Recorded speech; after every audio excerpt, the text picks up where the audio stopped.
ডাক দিয়েছেন এবং আগামীকালও আমরা একটি আন্দোলনের ডাক দিচ্ছি। এখানে আমাদের অবস্থান চলছে, গতকাল থেকে শুরু হয়েছে, আগামীকাল বিকেল 5টা অবধি এই অবস্থান চলবে। যারা যোগ্য চাকরি পেয়েছেন, নিজেদের যোগ্যতায় যারা চাকরি পেয়েছেন, সেই যোগ্য শিক্ষক শিক্ষিকা তাদের প্যানেল আলাদা করতে হবে, তাদের সেগ্রিগেশন করতে হবে, শিক্ষাকর্মী যারা আছেন তাদের সেগ্রিগেশন করতে হবে। এই দাবিতে আমাদের অবস্থান চলছে এবং পাশাপাশি আগামীকাল সমস্ত যে বিদ্যালয়গুলি আছে, মাধ্যমিক উচ্চ মাধ্যমিক, সেইখানে সেই বিদ্যালয়ের শিক্ষকরা আমরা যে কর্মসূচি নিয়েছি তারা কালো ব্যাগ পরিধান করবেন এবং পাশাপাশি তারা কর্মবিরতি করবেন। এই যে যোগ্য প্রার্থীদের সেগ্রিগেশনের দাবিতে এই কর্মসূচি আমরা নিয়েছি এবং সারা পশ্চিমবঙ্গবাসীকে আমরা আবেদন জানাচ্ছি যে এই যোগ্য শিক্ষক শিক্ষাকর্মীদের পাশে আপনারা দাঁড়ান। আপনার পরিবারের, আপনার ছেলেমেয়ের, সন্তানের ভবিষ্যতের কথা চিন্তা করে দাঁড়ান, কারণ আগামী দিনে আপনার সন্তানের জন্য এই রাজ্যে কোনো চাকরি নেই।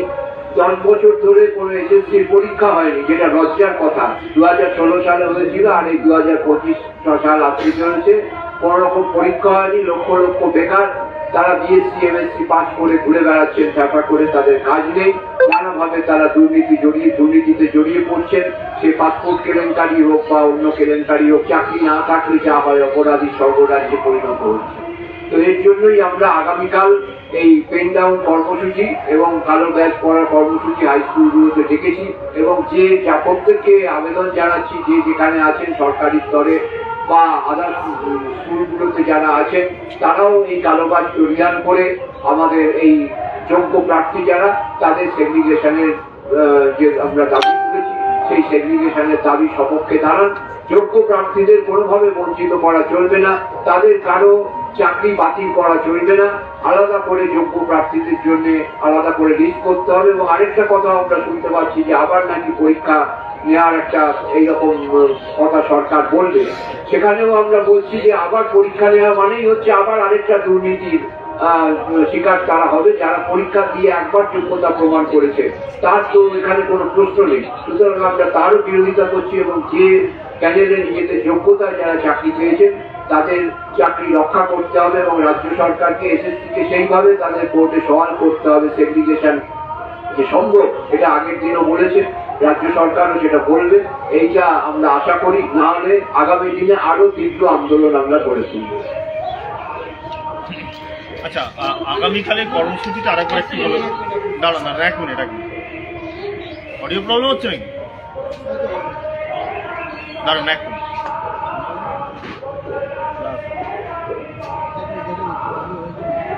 কি হয়েছে?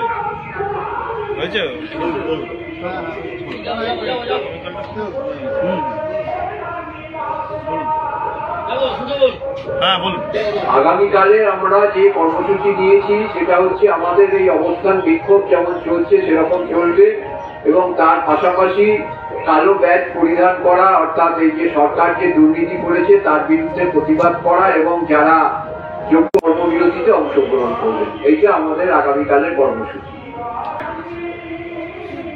বাবু বলছিলেন এসএসসি 2016 প্যানেল, আমরা সংগ্রামী যৌথ মঞ্চে 6 লক্ষ শূন্য পদের দুর্নীতি নিয়োগের দাবিতে লড়াই লড়তে আমিও সেই প্যানেলের একজন। এখানে যারা রয়েছেন শিক্ষাকর্মী, শিক্ষক, সবাই 2016 প্যানেলের সেই হতভাগ্য। আমরা এখানে ধর্ণা অবস্থান চালাচ্ছি, আগামীকাল বিকেল 5টা পর্যন্ত চলবে।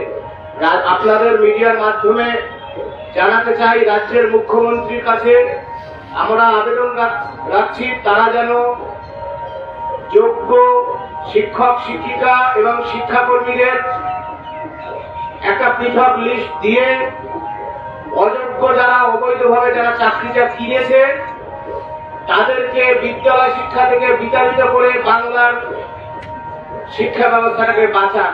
এমনিতেই 8,000-এর বেশি শিক্ষা প্রতিষ্ঠান বন্ধ হয়ে গেছে। সুতরাং আমরা যারা নিজের মেধায় চাকরিটা পেয়েছি, যাদের নামে কোথাও কোনো অ্যালিগেশন নেই, আমরা যদি অধিকার বঞ্চিত হই তাহলে আমাদের পরিবারগুলো যেমন ভেসে যাবে এবং আমরা কিন্তু আইনের প্রতি শ্রদ্ধাশীল। আমরা কখনোই আইন হাতে তুলে নিতে চাই না, কিন্তু আমরা যাতে দিশেহারা না হয়ে যাই এখন এই মামলার সমস্ত কিছু নির্ভর করবে রাজ্য সরকার এবং স্কুল সার্ভিস কমিশন। তারা তাদের সদিচ্ছা দেখা, আমরা কেন গোটা রাজ্যবাসী, শিক্ষিত মানুষ, দেশবাসী তাদের নজর থাকবে আগামীকাল সুপ্রিম কোর্টের দিকে। আমরা যারা যোগ্য, আমাদের ন্যায় পাইয়ে দিক সুপ্রিম কোর্ট, রাজ্য সরকার এবং স্কুল সার্ভিস কমিশন। এইটুকুই আমাদের বক্তব্য।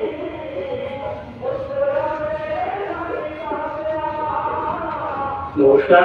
2016 এসএসসি যে তার মধ্যে আমরাও করছি সবাই। আমাদের একটাই দাবি, যেটা ইতিপূর্বেই অনিরুদ্ধ বাবু এবং সুমনদা বলেছেন, যে সেগ্রিগেশন, এই সেগ্রিগেশন করার দায়িত্বটা আমাদের নয়। আমরা যোগ্য প্রার্থী, আমরা নিজেদের মেধার বলে প্রায় গ্রুপসি গ্রুপটি কর্মী প্রায় 19 লক্ষ এবং 9, 10, 11, 12 এর টিচারদের সংখ্যা ছিল প্রায় 2.5 লক্ষ। তার মধ্যে থেকে আমরা নিজেদের মেধায় দিয়ে, নিজেদের মেধায় উত্তীর্ণ হয়ে, নিজেদের যোগ্যতায় উত্তীর্ণ হয়ে এই চাকরিটা আমরা পেয়েছি। বিগত 7 বছর ধরে আমরা এই চাকরিটা করছি।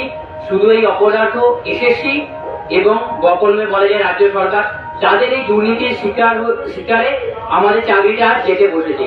তাই এসএসসি চেয়ারম্যানের কাছে একটাই অনুরোধ আমরা করছি, আপনি আপনার যে চেয়ারটাতে আপনি বসে আছেন সেই চেয়ারটার যথাযোগ্য মর্যাদাটা আপনি পালন করুন। কে যোগ্য কে অযোগ্য তার সম্পূর্ণ তালিকা আমাদের কাছে থাকার কথা নয়, আপনার কাছে আছে, আপনি সেটা কোর্টে দিন, দিয়ে আমাদের এই যে দুর্বিষহ অবস্থা তার থেকে আপনি মুক্তি দিন।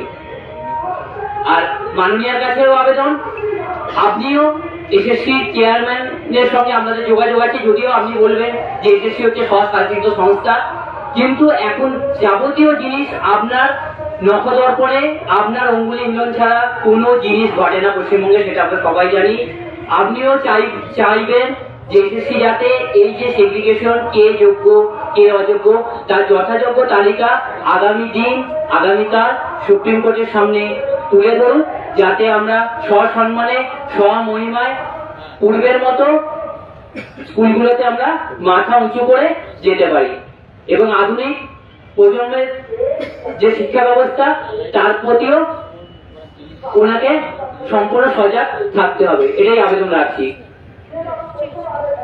আপনাদের নামগুলো একটু বলুন। সুমনদা, অনিরুদ্ধ ভট্টাচার্য। আমার নাম সুমন বিশ্বাস। আপনার নামটা বলুন। আমার নাম বিকাশ পাল।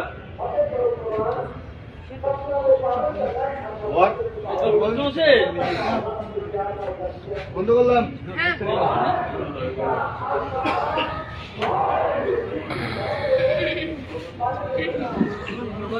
সংগ্রামী যৌথ মঞ্চ জিন্দাবাদ, জিন্দাবাদ। সেগ্রিগেশনের দাবিতে সংগ্রামী যৌথ মঞ্চ লড়ছে, লড়বে, লড়ছে, লড়বে। সেগ্রিগেশনের দাবিতে সংগ্রামী যৌথ মঞ্চ লড়ছে, লড়বে, লড়ছে, লড়বে।